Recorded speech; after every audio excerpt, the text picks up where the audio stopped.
All right, hello. In this video, we're going to talk about setting up your Facebook pixel. And I hope you're ready because this is one of the most awesome tools that we have to make our ads work, to make them successful, and to make them more successful over time. So let's dive right on in. So we're going to set up your Facebook pixel in 3 steps. First, we're going to create you a new Facebook pixel. Then we are going to add the code to our website, very easy. And then we're going to set up events. And this ties right in with our events manager, because you remember what those are? The events manager is where we can create and manage our Facebook pixels. And pixels, again, are just these small lines of code that we add to our website that are going to track things like page views, add to carts, and purchases. Now, the fact that we're going to track these things is something we're going to hone in on here for a second, because I need you to understand why we're going to track them and how it's going to benefit you moving forward. You need to understand basic pixel theory. So let's go over this. So let's say we have a user. The user saw an ad, they clicked on it, and it brought them here to your website. What they do once they landed on your site, well, let's say that they first started browsing some products, and then maybe they added a few of those products to their cart, and then they purchased, right?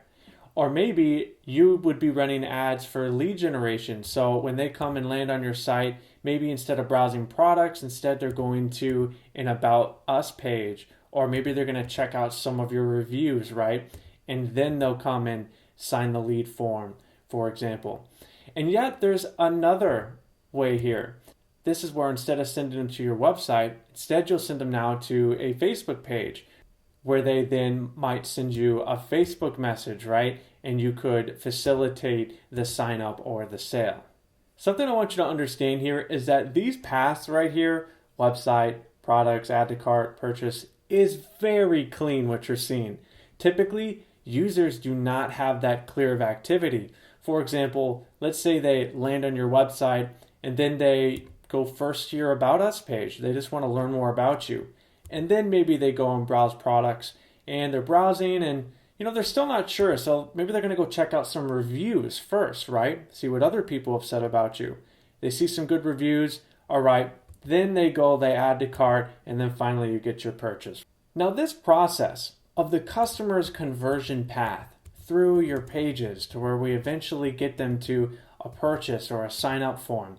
It's called many different things, but most notably, it's called a funnel. And your funnel is the process of taking the coldest brand new traffic down to the warmest and converting traffic. So let's make this little funnel example very practical, okay? So let's say you had an ad and 1,000 people saw that ad. Now, not everybody who saw it clicked on it, right? So let's say maybe only 100 people clicked it and actually landed on your website. And then of that 100 people, only 40 of them started really browsing products. The rest just became disinterested immediately and left. And that happens most of the time. People are going to leave your page within the first 5 to 10 seconds.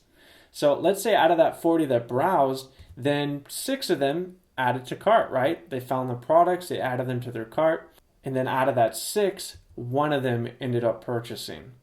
This is your funnel process, from where they come in at the very top and then they purchase at the very bottom. Each step, we're learning more about our ideal customer. So by using pixels to record all the parts of our funnel, we're going to be able to do some awesome things. The first is create and target better audiences, right? Because the more data we have about that purchase, about our add to carts, our warmer audiences, the more we're going to be able to optimize for more people like them.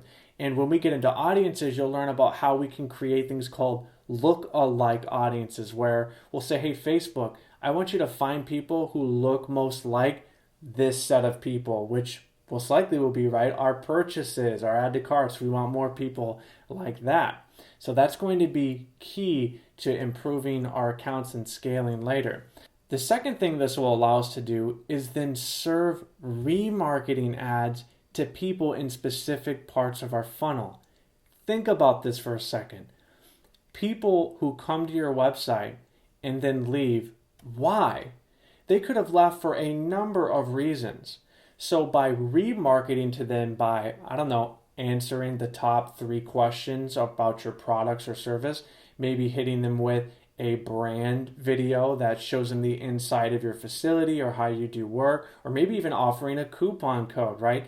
There's multiple things we can remarket to them to then recapture that warm audience who came in the first place. It allows us to focus then on the people who've already shown interest, the ones most likely to convert. And so by attending to them and their doubts, their needs, we're going to be able to increase our conversion rates a lot higher, and that's what we want. So it becomes key for things like that. And really, essentially, the last thing we're doing with this is we're just going to track as much data as possible. By gathering as much data as possible, we're going to be able to optimize our ads to the best that they can be, right? The best audiences. We want to decrease our spend while increasing our results and our profit as much as possible. The more data we have, the better place we're in to do that. So after all that said, if right now you're panicky saying to yourself, oh no, I do not have a website, I want you to know, do not worry. Ads Manager still tracks tons and tons of data that we can use to optimize your ads and measure its performance in other ways. Like, for example, your video views, your Facebook and Instagram page engagements, your shopping activity with your Facebook and Instagram shops, your lead forms, right? You don't have to send anyone anywhere else. You can gather data from them right there through Facebook's instant forms, which we'll talk about. Very cool. Facebook records that data. That's not a pixel, right?